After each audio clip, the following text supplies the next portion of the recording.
నేను మీతో ఉంటానని చెప్పలేదు. చేతులు కలుపుతాను అన్నావు. చేతులు కలుపుతాను అన్నాను. మీరు నాతో కలవాలి అనుకుంటే. కలవడం అంటే కలిసి వ్యాపారం చేయడం అనేగా నీ ఉద్దేశం? కాదు. అసలు కలిసి అంటే ఏమిటి మీ ఉద్దేశం? పార్ట్నర్షిప్. పార్ట్నర్షిప్ అది నడి సముద్రంలో షిప్ లాంటిది.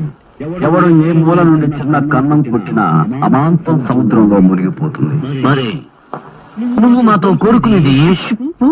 నేను మీతో కాదు, మీరు నాతో కోరుకునేది ఏ ship? Friendship? No. Relationship? No. Membership? No. మరేమిటి?